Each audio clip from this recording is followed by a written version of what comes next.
Hubli Dharwad commissionerate ವ್ಯಾಪ್ತಿಯ old Hubli police station ಸರಹದ್ನಲ್ಲಿರುವಂತಹ ಲೋಹಿಯಾ ಕಾಲೋನಿಯಲ್ಲಿ ಇವತ್ತು ಸಂಜೆ ಸುಮಾರು 4 ಗಂಟೆ ಸಮಯದಲ್ಲಿ ತಾಯಿ ಮತ್ತು 3 ಜನ ಮಕ್ಕಳು, ಒಂದು ಅಜ್ಜಿ, ಒಟ್ಟು 5 ಜನ ಮನೆಯಲ್ಲಿ ವಾಸ ಮಾಡ್ತಾ ಇರ್ತಾರೆ. ಆಗ ಸುಮಾರು 24-25 ವರ್ಷದ ಒಬ್ಬ ವ್ಯಕ್ತಿ ಏಕಾಏಕಿ ಬಂದುಬಿಟ್ಟು ಅಲ್ಲಿ ಎಲ್ಲರನ್ನೂ ಸಾಯಿಸ್ತೀನಿ, ಬಿಡೋದಿಲ್ಲ ಅಂತ ಚಾಕು ತೊಗೊಂಡು ಹಲ್ಲೆ ಮಾಡಲಿಕ್ಕೆ ಪ್ರಾರಂಭ ಮಾಡ್ತಾನೆ. ಆ ಸಂದರ್ಭದಲ್ಲಿ ಆ ಮನೆಯಲ್ಲಿ ಇದ್ದಂತಹ ನೀಲ ಅನ್ನುವಂಥ ಆ ಮನೆ ಯಜಮಾನಿ ಯಾರಿದ್ದಾರೆ, ಆ ಲೇಡಿಗೆ ಸ್ಟ್ಯಾಬ್ ಮಾಡಿದ್ದಾನೆ. ಒಂದು ಆಬ್ಡೊಮಿನಲ್ ಪೋರ್ಷನ್ಗೆ ಒಂದು ಚಾಕುದಿಂದ ಸ್ಟ್ಯಾಬ್ ಇಂಜುರಿ ಆಗಿದೆ. ನಂತರ ಇದ್ದಂಥವ್ರ ಮೇಲೂ ಕೂಡ ಹಲ್ಲೆ ಮಾಡಲಿಕ್ಕೆ ಟ್ರೈ ಮಾಡಿದ್ದಾನೆ. ಅಷ್ಟೊತ್ತಿಗೆ ಆ ಹೆಣ್ಮಕ್ಳೆಲ್ಲ ಸೇರಿಕೊಂಡು ಅವನ್ನ ಸ್ವಲ್ಪ ಹೊರಗಡೆ ದಬ್ಬುವಂಥ ಕೆಲಸ ಮಾಡಿದ್ದಾರೆ. ಅಷ್ಟರಲ್ಲಿ ಸ್ವಲ್ಪ ಸುತ್ತಮುತ್ತ ಜನ ಎಲ್ಲ ಸೇರ್ಕೊಂಡಿದ್ದ ಹಿನ್ನೆಲೆಯಲ್ಲಿ ಅಲ್ಲಿಂದ ಓಡೋಗಿದ್ದಾನೆ. ಓಡೋಗ್ಬಿಟ್ಟು ಅವನು ಆ ಏರಿಯಾದಿಂದ ನಾಪತ್ತೆ ಆಗಿದ್ದಾನೆ. ನಂತರದಲ್ಲಿ ಲೋಕಲ್ ಸ್ಥಳೀಯರ ಸಹಾಯದಿಂದ ಇಮಿಡಿಯೇಟಾಗಿ ಇಂಜೂರ್ ಆಗಿದ್ದಂಥ ನೀಲನ್ನು KMC ಆಸ್ಪತ್ರೆಗೆ ಶಿಫ್ಟ್ ಮಾಡಿದ್ದಾರೆ.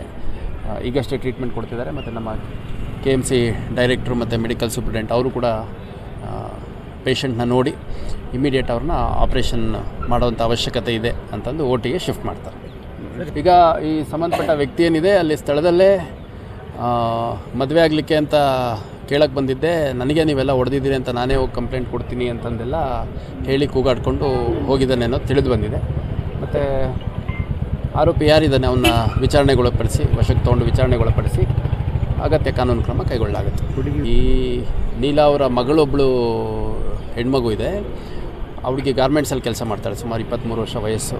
ಅವಳಿಗೆ 5 ವರ್ಷದಿಂದ ಲವ್ ಮಾಡು, ಮದುವೆ ಆಗು, ಇಲ್ಲಾಂದರೆ ಸಾಯಿಸ್ತೀನಿ ಅಂತ ಕಾಡಿಸ್ತಾ ಇದ್ದ ಅನ್ನುವಂಥದ್ದು ಹುಡುಗಿ ಡಿಸ್ಕ್ಲೋಸ್ ಮಾಡಿದ್ದಾಳೆ. ಇತ್ತೀಚಿನ ದಿನಗಳಲ್ಲಿ ಯಾವುದೂ ತೊಂದರೆ ಇಲ್ಲದಿರೋದ್ರಿಂದ ನಾವು ಅವನ ಬಗ್ಗೆ ಭಯ ಇರಲಿಲ್ಲ.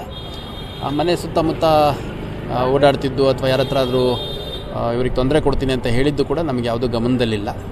ನಮ್ಮ ತಂದೆ 2013ರಲ್ಲಿ ತೀರ್ಕೊಂಡಿದ್ದಾರೆ. ಅದಾದಮೇಲೆ ಒಟ್ಟು 5 ಜನ ಹೆಣ್ಮಕ್ಳು ಇವರು. ಅದರಲ್ಲಿ 2 ಹೆಣ್ಮಕ್ಳದ್ದು ಮದುವೆ ಮಾಡಿಕೊಟ್ಟಿದ್ದಾರೆ.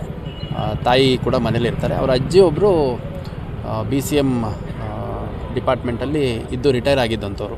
ಸೊ ಅವರ ಏನು ನಿವೃತ್ತ ವೇತನ ಇದೆ ಅದರಲ್ಲಿ ಹೆಣ್ಮಕ್ಳೆಲ್ಲ ಓದುವಂಥದ್ದು ಮತ್ತು ಜೀವನ ಮಾಡುವಂಥದ್ದು ಮಾಡ್ತಾಯಿದ್ದಾರೆ. ಮತ್ತು ಈ ಹುಡುಗಿ ಏನಿದ್ದಾಳೆ, ಈಕೆ ಗಾರ್ಮೆಂಟ್ಸಲ್ಲಿ ಕೆಲವು ದಿನಗಳ ಕಾಲ ಕೆಲಸ ಮಾಡಿದ್ದಾಳೆ. ಮತ್ತು ಆ ಹುಡುಗನಿಂದ ಯಾವುದೋ ತೊಂದರೆ ಇರುವಂಥದ್ದು, ಇತ್ತೀಚೆಗೆ ಹಿಂದೆ ಬಿದ್ದಿರುವಂಥದ್ದು ಆ ಥರದ್ದು ಯಾವುದೂ ಗೊತ್ತಿರಲಿಲ್ಲ, ನಮಗೆ ಯಾವುದೂ ಇರಲಿಲ್ಲ. ಇವತ್ತು ಏಕಾಏಕಿ ಬಂದವನು ಈ ಥರ ಒಂದು ಕೃತ್ಯ ಮಾಡಿದ್ದಾನೆ ಅಂತಂದು ಹೇಳ್ತಾ ಇದ್ದಾರೆ. Thank you.